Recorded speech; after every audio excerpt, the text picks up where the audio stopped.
This is Speaking of Writers. I'm Steve Richards. And I'm Steve Richards. My guest today is E.R. Vogel and his first book, which is called Love Poems and Other Stuff. E.R., welcome to this program. Thanks for having me, Steve. Really appreciate you doing this for me. So your very first book, what was that feeling like when you published it? It was a lot of different feelings. I felt very proud of myself, but also nervous on actually trying to get it out there. I'm actually manifesting something, making this immortal somewhat. So that weight felt pretty unexpected, but I'm handling it well, I think. Have you written poems for a long time? Have you always written poems? Yeah, actually. Since I was a kid, I always liked to write. I mean, my mom has notebooks still full of stories I'd go down, and then it turned into poetry. I'd say around high school with my girlfriend at the time.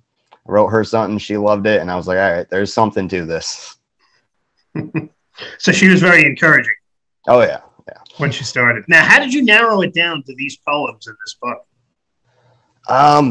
These are really, a lot of them are my personal favorites. And I have some friends who were supportive of my writing, and they really seem to stand out to them as well. Another large chunk of it is I think it has my main message of making people think and feel, actually sit with yourself and understand yourself. And a lot of these poems really cover that aspect of it. So who are you, Eric? Where are you from? I'm from Western Mass, beautiful little country kind of county. I grew up in more of a city, but surrounded by farmlands. So I always got nature and people. It was a cool little hybrid, nice environment to really view the world. Yeah, let's talk about that sense of place, a beautiful part of the world. How has that inspired your poetry? Well, it's hard for any creative person, I feel like, to look at a mountainscape or an open field full of flowers and not just start going and letting it go. That all the creative ideas just kind of hit me then, and I just have to be in the moment. Now, when you talk to musicians, a lot of times, and they ask them about songs, they'll say they're, to pick a favorite. They'll say, well, they're like children. It's hard for me to do that. Do you have a favorite or two in this book? In this book, yes. Not all of them are titled, but the first line is, this is part of the process. Mm-hmm. I think that was more of a creative little test for myself to try to have that deeper understanding of things, but do it in small little moments. I meet an old woman on a park bench. I meet an old man at a bar. I meet a teenager. Just the little breakdown of it all was really fun to go through that, to do the sort of backwards Benjamin Button thing to it. Yeah. And another personal favorite of mine is Light's Weight. It's one of the more love poems, for sure. It talks a lot about the complexities of connection in itself. And I think that's something people need to pay attention to in life. We're going to have you read in just a few minutes here. Probably Light's Weight will be the one. Talk to me about the construction, Eric, of a poem. First of all, can you write it anywhere you are if you're out in public? And do you always, now, like for these poems in this book, you finish it in one setting, right? You can't stop and then, or do you do that? It depends on how strong the idea is, the concept I'm trying to tackle. If I can just kind of blurt out a quick thought, it'll be done in one setting, but sometimes it'll take me weeks, months to write something that's a page long. I'm constantly editing and re-editing, but it's all in the moment, how I feel. So yeah, it's different every time. That's one thing I like about writing. Chatting with E.R. Vogel here on Speaking of Writers. His new book, his first book, is out now, Love Poems and Other Stuff. You can get it, by the way, at writersrepublic.com. Also Amazon and BarnesandNoble.com as well. So these are mostly about Mystery Girl Number X. Who is Mystery Girl Number X? And is that girlfriend from high school you were talking about earlier? Little bits and aspects of it.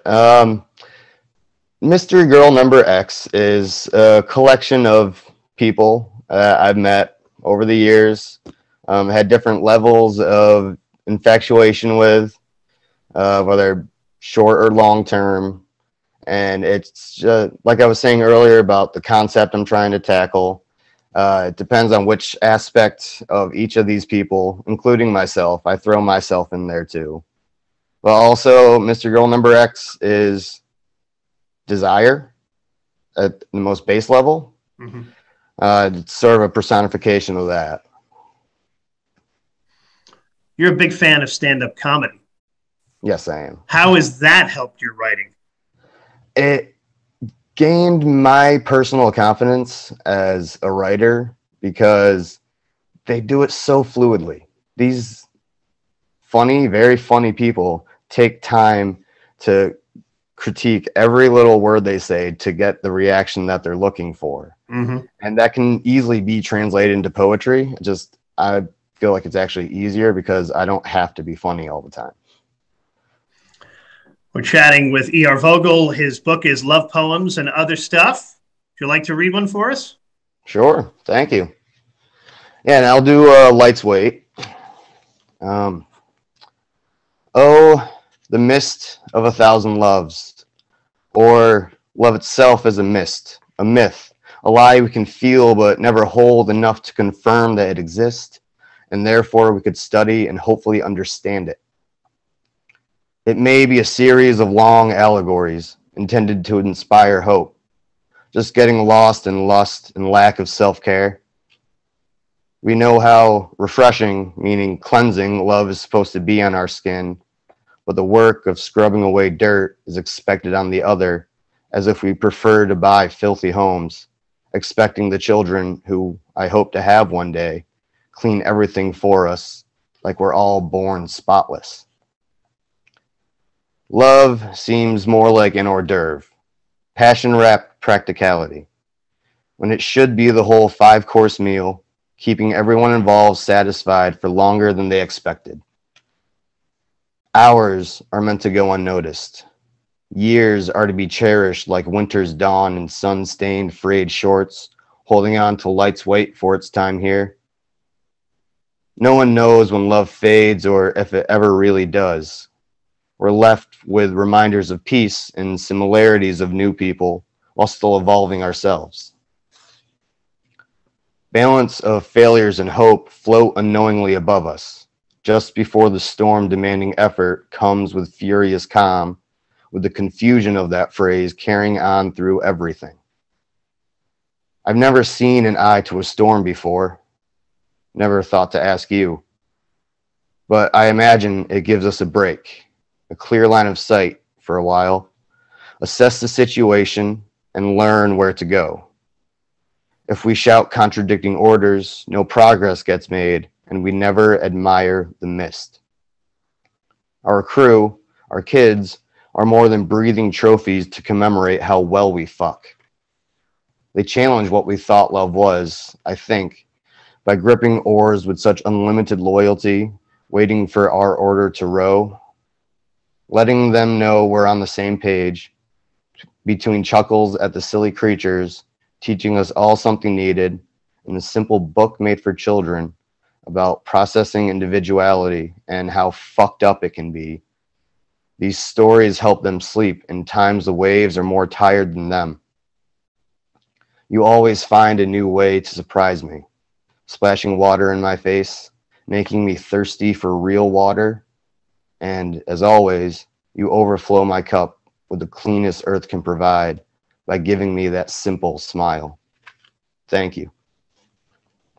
A poem from Love Poems and Other Stuff by E.R. Vogel. Have those poems helped you through heartbreak and loss? Oh, definitely. That's a huge part of my writing, is to help me out. And then when I'm done dealing with my shit, they that's why I put the book together, so other people can have that same sense of relief afterwards. It's very cathartic to get this stuff out of my head. So yeah, I usually write in all types of moods, but I find my more powerful stuff is when I'm anxious or down, and then I read it and I don't feel that way anymore. It's fantastic. And Eric, what would you like readers to take away from this book? Sit with yourself. Be who you are. Find out who that is. It's not going to be easy. I'm still doing it myself, of course. But feel, think, pay attention, and just enjoy it as much as you can. Well, you had a lot of poems, and you had to narrow it down for this book. You got the first book done. Are you hard at work putting together a second book of poems? I'm pretty close to getting that done, actually. I got the ones I selected, but I just need to get the order right, and after that, it's going to be on its way. So look out for that. All right, we will. And right now, you can enjoy this one, which is out now, Love Poems and Other Stuff. The author is E.R. Vogel. You can get it at writersrepublic.com, also at Amazon and barnesandnoble.com as well. Eric, thank you so much for joining me. Thanks for having me, Steve. And this is Speaking of Writers. This is Speaking of Writers. I'm Steve Richards.